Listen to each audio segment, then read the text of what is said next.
नमस्कार। एजुकेशन का एक बड़ा ही प्रसिद्ध टॉपिक है शिक्षण।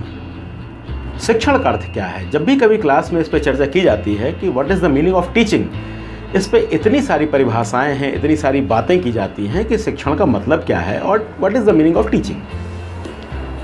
इस पे चाहे जितनी बात की जाए वो कम है, लेकिन फिर भी समझने के लिए अगर मैं कहूँ एक छोटी सी परिभाषा जॉन डीवी की, जिसमें वो कहते हैं कि शिक्षण 3 ध्रुवों के मध्य चलने वाली अंतःक्रिया है। वो 3 ध्रुव कौन से हैं? शिक्षक, शिक्षार्थी और पाठचर्या।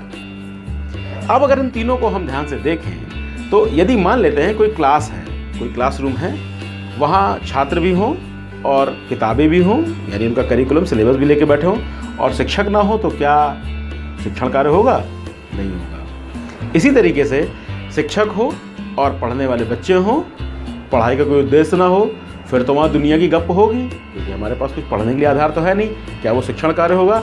वो भी नहीं होगा। केवल किताबें अपने आप में शिक्षण कार्य कर नहीं सकती। इसका मतलब ये हुआ कि शिक्षण का कार्य होने के लिए 3 चीज़ों का होना ज़रूरी है।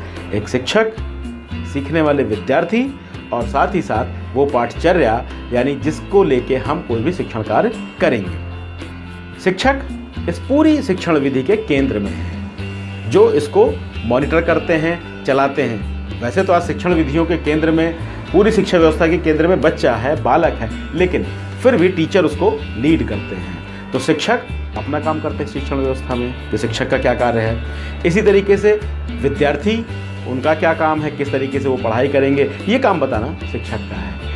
तीसरा, किताबें, हमें किस कक्षा में किन वांछित उद्देश्यों को लेके हमें उन किताबों को लिखा गया है, हम कहाँ जाना चाहते हैं, ये हमारा पाठ्यक्रम या सिलेबस हमको बताता है। तो शिक्षण, अगर किसी कक्षा में हम कहें कि एक शिक्षण का कार्य हो रहा है, तो वहाँ तीनों चीज़ों का होना ज़रूरी है और तीनों के मध्य अंतःक्रिया होनी ज़रूरी है। शिक्षक, शिक्षार्थी और पाठ्यक्रम। तो हम आसान भाषा में कह सकते हैं कि यहाँ पे शिक्षण कार्य हो रहा है। मान लेते हैं कहीं दूर पेड़ के नीचे बच्चे बैठे हों, एक टीचर पढ़ा रहे हों, तो कोई भी आदमी, एक कॉमन आदमी दूर से देखेगा और बोलेगा हाँ भाई वहाँ पे क्लास चल रही है, वहाँ यानी वहाँ पे पढ़ाई हो रही है।